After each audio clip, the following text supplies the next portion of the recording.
Mindy is speaking to you guys. She is 5 days from doing her dissertation proposal. So she's passed her comp exam, and what you're seeing here is the first draft of her proposal presentation. The committee is myself, Brad Allenby, and Aaron Golub in planning. So what I've asked Mindy to do is talk to you guys like she's talking to the committee members. It's a public prospectus, so you guys are welcome to show up too. But I've asked her to specifically speak to you like she's talking to the committee. And what I want you guys to try to do is focus on questions that are maybe clarifying questions in terms of the research methods, as well as the sort of intellectual contribution. So if things are unclear, if you're not sure how she's doing things, that's what I really want you to emphasize in your questions. So treat this less as you're learning about whatever her topic is, and more as you're sort of trying to help her improve it. All right? So you're going to aim for about 20 to 30 minutes in the talk. So it should be fairly quick. Thanks. So can everyone hear me in the back? Is this volume pretty good? Okay. So the video that I was showing you before you came in was a promotional video from Chevrolet, but it was an instructive video about how Phoenix was going about dealing with the problem of automobile transportation. At the time, the problem was that people didn't drive very well. And so the solution was, well, let's teach kids how to drive properly when they're in 1st through 3rd grade. So that was in Garfield Elementary here in Phoenix in 1954. And the video was narrated by Jimmy Stewart, the actor. So it's kind of neat. But illustrative of the automobile culture that was just emerging at the time in the 1950s.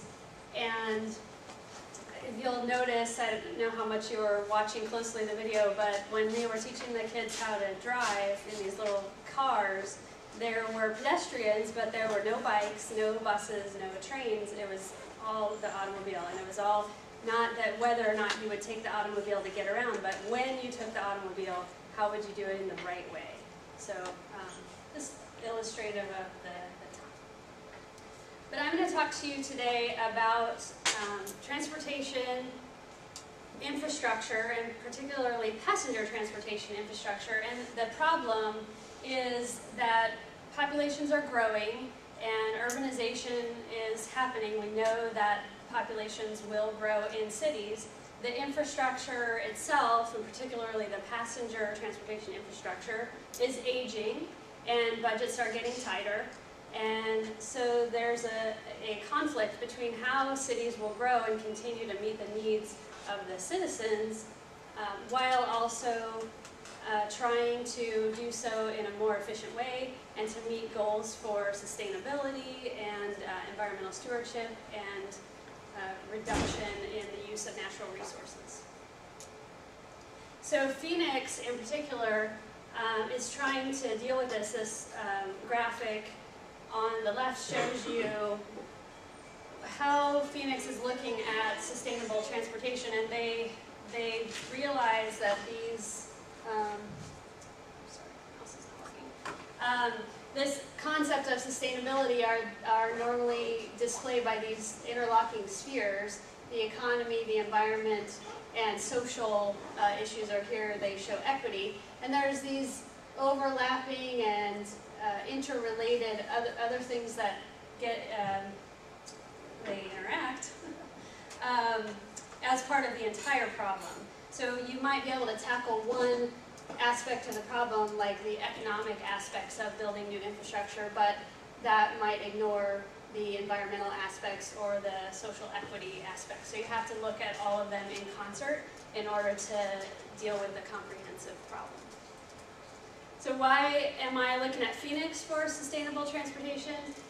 Aside from the fact that we're all here and it's easy to get access to the city and the government, Phoenix is a very young city, as you all well know. It grew mostly from the 1950s And this graphic shows you a progressive growth of urban Phoenix from 1955 through to 2010 and projected to 2020 and 2030. So it's a pretty young city. It's unconstrained geographically. We still can grow quite a bit more. And most of that growth has occurred since the age of the automobile. So it's a perfect way to wrap your head around automobile transportation, passenger transportation in a major metropolitan area and look at the ways that the city is dealing with sustainability goals and projecting forward to grow its infrastructure while also keeping these sustainability goals in mind. So taking a look at what's already been done and who has said what, I'll walk you through ideas of sustainable transportation, and then this concept of path dependence, this lock-in, automobile lock-in, you might have heard of it called that, our addiction to the automobile, and then how to assess that lock-in or that path dependence, and then how to break it. So there's a little bit of work that's already been done, and particularly sustainable transportation is difficult to define, but when you talk about transportation versus mobility, it's interesting to think of mobility as a derived benefit. In other words, the mobility itself is not what you get benefit from. You get benefit from getting to where you want to go or getting away from where you work. So the movement itself or the transportation mode is not necessarily the benefit. It's the mobility that's the benefit. But we're talking about the transportation mode and the infrastructure itself, in which that infrastructure is funded both publicly and privately, but the users themselves don't pay the true cost of that infrastructure, and nor do the public funding doesn't pay the entire cost, because they charge fees for you to drive your car, register your car, buy a bus ticket, whatever it may be. And there are competing demands that are involved in all of this. There's regulatory requirements, social, fiscal constraints, budgets. There's politics involved in all of this, each project that gets approved. And so all of these competing demands are hard to reconcile, and they're also difficult to define. In Phoenix in particular, with the governmental structure, the Metropolitan Planning Organization that does the transportation planning relies on the individual cities to do their planning and come together in MAG, the Maricopa Association of Governments, but they let the cities be somewhat autonomous. So there aren't overarching or umbrella sustainability goals in Maricopa County. They're working towards that because the cities are realizing that unless they work together, especially some of these inter-city modes of transportation, if they don't work together, they're not going to get anything done, and it's just going to be each city for themselves, and they'll just continue to grow in an inefficient and unsustainable way. So the general consensus with sustainability and sustainable transportation is obviously move away from the automobile, decarbonize the passenger transportation, reduce the amount of travel in the first place, and then when you do need to travel, that the proportion of those modes of travel would be more public transportation, more efficient ways of getting around, biking, walking, things that have less impact. So the concept of path dependence, I'm sure you at least are familiar with the idea of these self-reinforcing mechanisms that cause you to make a decision that's not necessarily the best decision. You look back historically and you say, how the heck did we get where we are today? It must have been some sort of lock-in or something that we couldn't control that drove us towards where we are now. And in fact, there's a lot of metaphor that gets used in this concept of path dependence, and I find it interesting that the very concept itself is related to transportation. It's a path. It's a road that you're on. It's driving you to to go where you don't want to go. So that even the basic understanding of how you communicate this concept to another person is rooted in transportation. So it comes from institutional analysis in a lot of the social sciences, economics, law, historical analysis. And a lot of the studies that get cited in how this works, how path dependence works, is in the QWERTY keyboard and videotape formats, VHS versus beta. So these are the two studies that get cited all the time. And just to illustrate for you, the QWERTY keyboard example is, why are all of our keyboards and typewriters and computers, it started with typewriters, why did we go with the QWERTY keyboard setup? And there's a cutesy little story that was for the marketing executives of, you can spell the word typewriter all on the top line of your QWERTY keyboard, and that's why it was so easy for people to sell the typewriters. But that's been dispelled by later research. And essentially was this reinforcing mechanism. The more people that bought a QWERTY keyboard, the less motivation there was to buy any other kind of keyboard.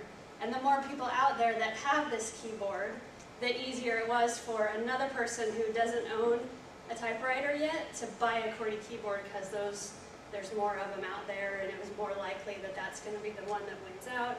And so it just reinforces, and you continue getting locked into this QWERTY keyboard. And so the solution to this lock-in within the social sciences is rooted in concepts of organizational change. So how do you get this big juggernaut, this big bureaucracy to change? And the answer is usually in the individual actions of the people and the decision makers that make the changes over time. So if you can get to the people who do the planning or make the decisions, then you can change the way that they think. And so it's not just putting some new regulation and expecting the entire organization or the entire system to change. What you have to do is expand the possible outcomes so that the individual planner might think outside the box or be open to more possibilities. And it's not ensuring that they'll actually make that choice, but if they understand that there are more choices, then slowly over time, different choices may be made and you can go on a different path. So the way that I am going to look at transportation infrastructure is I'm going to conduct a thorough institutional analysis of the Phoenix transportation system, passenger transportation, and then I'm going to do an energy and environmental analysis. I'm going to link those two together and try to get at the barriers that are preventing any alternative transportation modes from being successful, and what can we do to break that path dependence. And then I'm going to test some of those barriers and strategies with case study analysis. So I'll walk you through each one of these.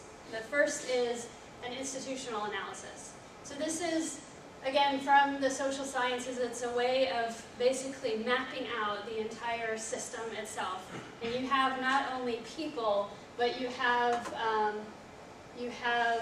infrastructure providers, you have policy. So these are different kinds of actors. They're people, they're rules, they're organizations, they're maybe environmental situations. You know, you only have so much oil or so much steel or whatever it may be, resource constraints. These are a combination of different things that are interacting. And just to give you an example, this is a very simplified initial model. This model will be a lot more complex when it actually, the research is done. But you see these arrows. The arrows represent the interactions between these things. And for example, all of these are mostly connected, except there's no arrow between this box, which are largely effects from transportation, and the infrastructure policy itself. The connection between these pieces is an indirect connection.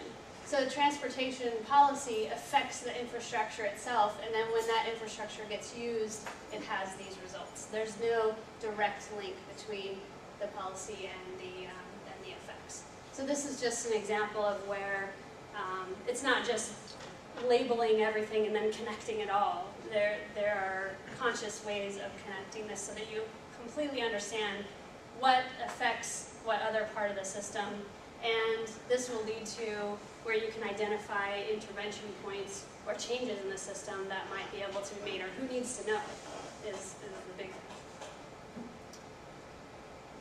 Okay, so then the